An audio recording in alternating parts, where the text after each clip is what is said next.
On today's show, we help you beat the winter blues. One regional park offers all kinds of snowy opportunities. Coffee.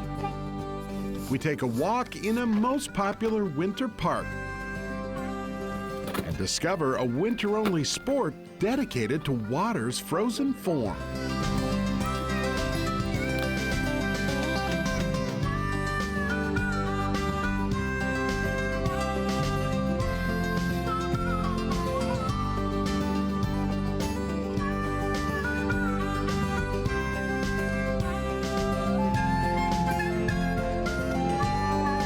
Minnesota Bound. Brought to you by Minnesota's Select GMC dealers. Hi everybody, Bill and I welcome you to a cold and snowy show. Yeah, you know, at this point we are all starting to feel the winter blues setting in.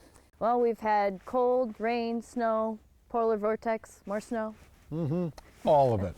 So Laura and I would like to offer you a couple of options or solutions to help you cope. And get this, they're all in one park. Minnesota winters are cold, snowy, and long. No getting around that. So, if you live here, learn to embrace. How? Well, a visit to the Twin Cities Baker Regional Park provides a snow pile of answers. On any given day, Baker Park's snowmobile burns up the gas grooming trails. The park maintains about 9 miles of pristine cross-country trails. Tracks local Kim Rudd trains on every week. I love just being in God's creation, just being in the woods and just out in the country. It's wonderful. I'm kind of an introvert, so solitude, training, it's just wonderful. A lot of the regulars who train for events like the Birkebinder will come out here.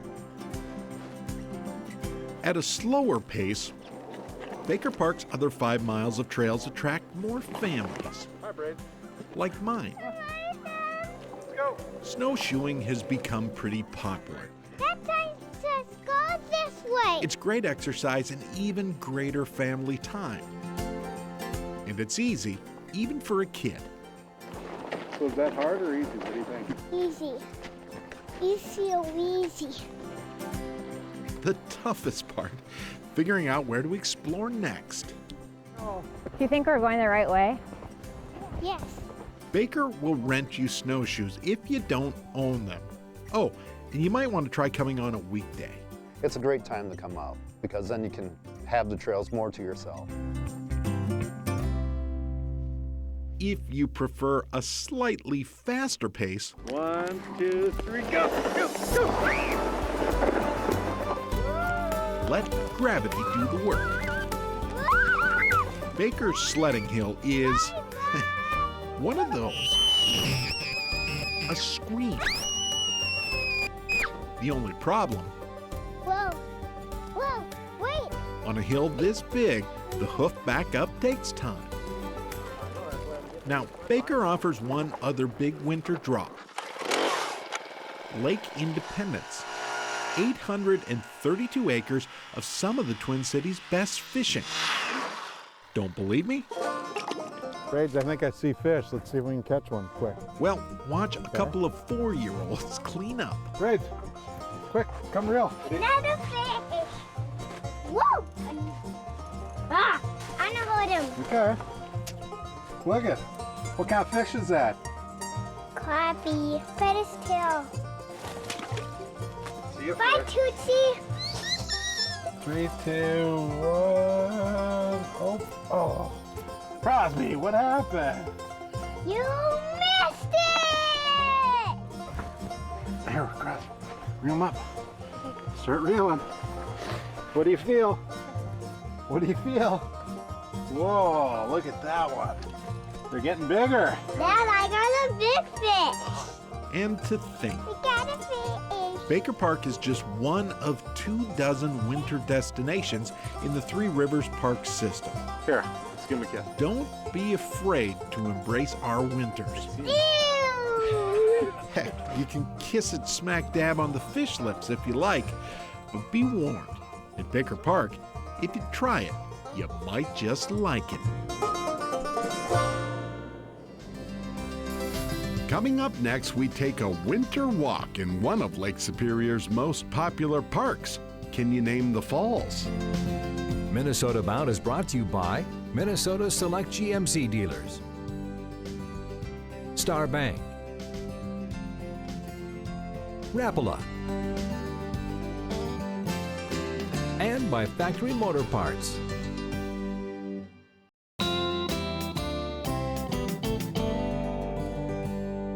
It's time to take a walk in the park, this time up around Lake Superior. And you know what? This time of year, the parks stay open no matter how cold weather gets. A lot of people come to Gooseberry in the winter because they can retreat away from things. You get into the woods and there's a silence that comes around you. You can just hear the crash of the wave.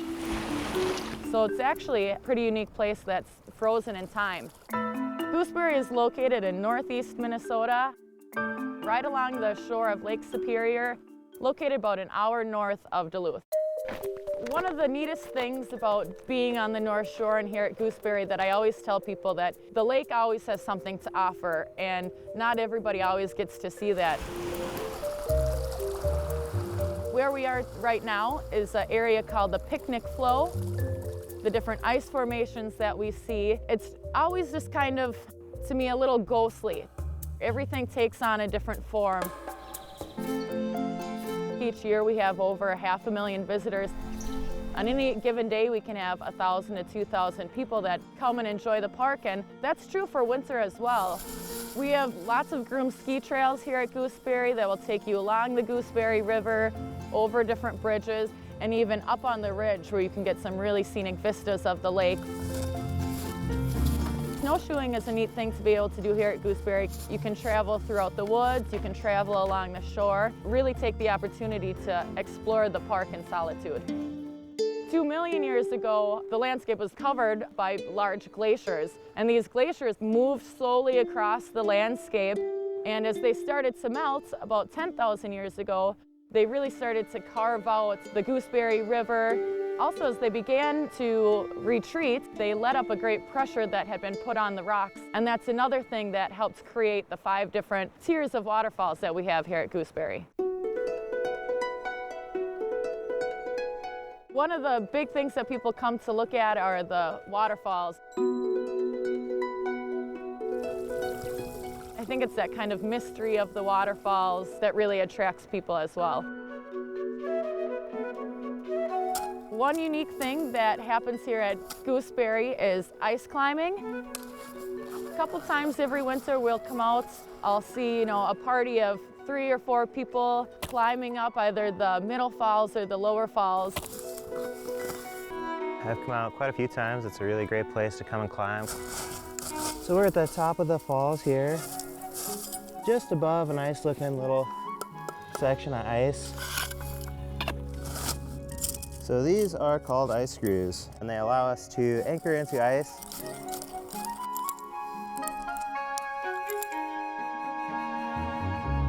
Quite a bit different than rock climbing. It's always changing, so every time you come back, it's a little different. It affords new challenges. So the lower 4 falls are pretty close together. That'd be the upper, middle, and the 2 lower. But the 5th falls is about a mile up the river yet. This area where we are now is the 5th falls, so it's the highest falls that we have here at Gooseberry. Because 5th Falls is in a little deeper of a valley here, there's more water that kind of leaks through the rock. So when it's winter and we have dropping temperatures, we see more of these unique formations forming. If you're a Minnesotan, you've really learned how to embrace winter. You can choose to just stay inside and snuggle up and stay warm, or you can take the opportunity to come out and see the landscape, see what the Minnesota winter has to offer. Let's walk over to the site. Still ahead, hardcore winter adventurers celebrate life on ice straight up. And later, a Minnesota-bound classic takes us so far away from the snow and cold. Closed captioning is brought to you by Maple Grove Lock and Safe, your premier Liberty safe dealer.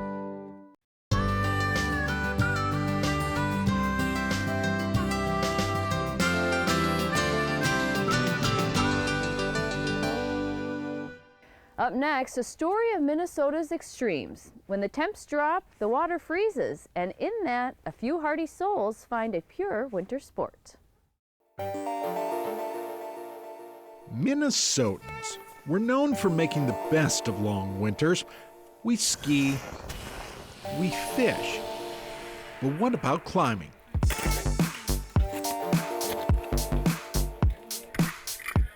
Back in 2005, a small group of climbers approached the city of Sandstone. Their idea, organize a winter festival. We've got ice climbing, there's winter camping going on, there's some great trail hiking around this area. It's a great way to welcome in the winter, get people out and enjoy the park. So how many people here have climbed any ice at all before? Raise your hand. All right, we're teaching an intro to ice clinic for the Sandstone Ice Fest. We've got about 15 participants and going to get people off the ground and teach them the basics of moving around on ice. Let's walk over to the site. The Sandstone Ice Fest is running all week long. There's clinics, one clinic today and a number of clinics tomorrow, ranging from intro to ice to advanced mixed climbing techniques. You want to kick those feet up and you're better off, much like rock climbing, making a few small movements than one giant movement. Climbing the cold stuff comes with challenges, mainly the ice itself. When you see terrain like some of these kind of chandeliered stuff that's in here, or these bulges, hitting on the outside of the bulges, as it curls over, those tend to shatter and they pull off what we call dinner plates because they're kind of round chunks and they land on your head or your chest or your knee and can be less than pleasant. Really get that hand up high. It's a little different than rock climbing. Some of the movements are similar, but I think it's maybe a little more strength intensive sometimes. All right, a few steps, you're gonna get a little more vertical. Take it up a notch. It's a great facility. We've got the parks open year-round for climbing.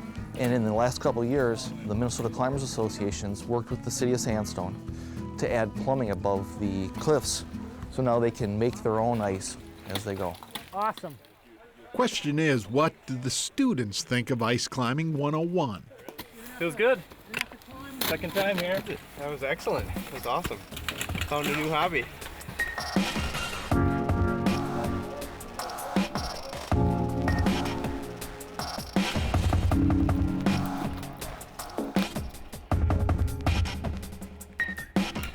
The first thing I was thinking of was, how can I get out of this? How can I chicken out? But everybody else did it, so then I tried it and it wasn't that hard.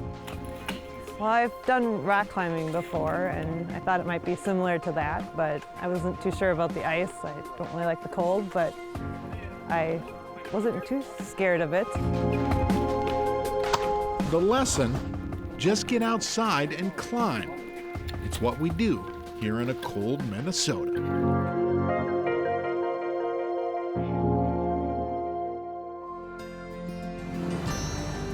Coming up next, a Minnesota-bound classic way down south. Be prepared. Arms get tired on this trip. Whoa, good job. Minnesota Bound is brought to you by Connecticut, Mountain Dew, Minnesota Rebound, and by Totem Resorts, the premier destination for world-class fishing.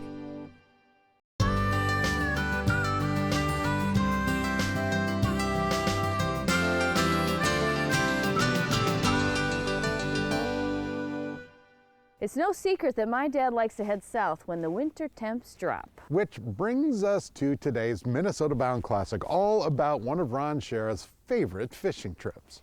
It's a trip to try to hook a sailfish or two with one of our favorite Minnesota twins.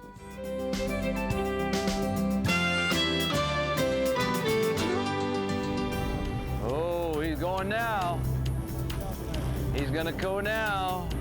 I'm keeping pressure. He's taking some line slowly now. He's going down. Taking a little more line. He's picking up some speed. I'm not gaining anything on him. What began with one sailfish hooked grew into two. Here he comes. He's coming up. I mean, he's taking out so much line, it's unbelievable. Yeah, he's out 400 yards. Yeah, he's out there. He went to Cuba. Mine's just hanging out. Boy, he's got to be over there by that ship. There he comes. Jump, sweetheart. Oh, wow! Of all the memorable moments in sport fishing, a leaping sailfish ranks high in the mind. Good, beautiful. But little did we know, this sailfish encounter was just a warm-up for later sailfish pandemonium. This is Isla Mirada in the Florida Keys, famed as a place where tourists come to play. It's also where anglers come to play, such as here at Bud and Mary's Marina, an Isla Mirada landmark. I've never seen somebody say they didn't enjoy it, that wasn't excited by it, and it didn't want to come back. As owner of Bud and Mary's, Richard Stanczyk is, in fact, a fishing icon of his own. Movie stars to baseball greats like Ted Williams have shared his fishing passion. And they say his charter boat, the Catch-22, has a unique nose for finding fish. Because of things like catch and release, size limits, bag limits, and the different conservation measures, especially no netting, our fish stocks today are probably healthier than they were 10 to 15 years ago. Besides Richard, on board the Catch-22 was another legend in the making, Doug Minkiewicz. He's a young Ted Williams, swings a fat bat for the Minnesota Twins, plays baseball to go fishing. This baseball thing, it's just all it's doing is just, I'm wasting time till I get to my real career. That's as soon as I'm kind of trying to hurry up and get my 10 years in the way I can go do my real love, and that's fishing. I mean, it has the ability to take me away. As the Pelicans watched us head out to sea, and as we tossed nets to gather bait, we had no clue. We were about to enter a sailfish twilight zone. There he goes. Starting with sailfish number 1. Pressure's on me. There he is. You see him, Doug? Yeah. Okay, try to hold his fin up if you get a hold of him, too. Get a hold of him. There he is. All right. This is my first sailfish. One sailfish in the boat and released, number 2 on the line. It's full count, Doug. Bases loaded. Bottom of the 9th. Here he comes, Mike. Whoa, good job. Moments later, there were more sailfish. There. Oh! That's what they're supposed to do. And then a triple. No! 3 on? When I'm fighting a sailfish, I think of so many things. I think of what did I do? Obviously did I tie my knots right for the first thing? But you know, you just realize how much power and how much strength are in those fish. He's hanging down there. He made some spectacular jumps. Now he just staying down. It could be 2 hours of boredom followed by 10 minutes of straight pandemonium, and that's what it turns into. When you hook one, it's just nonstop. Oh, whoa!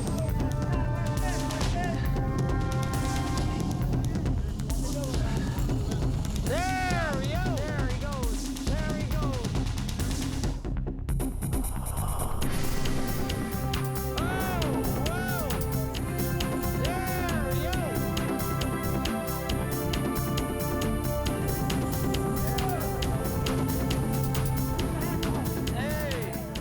When the game was over, 16 sailfish had come to bat. 16 moments with bases loaded, 2 outs, bottom of the 9th. This day was one of those, like I said, hopefully I'll be able to tell my grandkids about. And hopefully it won't be the last I have. To see that many fish and have that many opportunities at them, it was just like one of those things that, you know, like I said, I'll take to my grave. A perfect game of fishing pitched by sailfish. These days, Mr. Minkiewicz is living over in Ohio, managing the Toledo Mud Hens baseball team. I'm guessing he's still doing some fishing every now and then. Probably is. Well, that about does it for us today. We'll see you back here next week. In the meantime, don't forget to introduce a kid to the great outdoors. Transportation provided by Premier Transportation. Call 1-800-899-7433. To get more Minnesota Bound, including full episodes, go to mnbound.com. And to follow our latest adventures, like us on Facebook.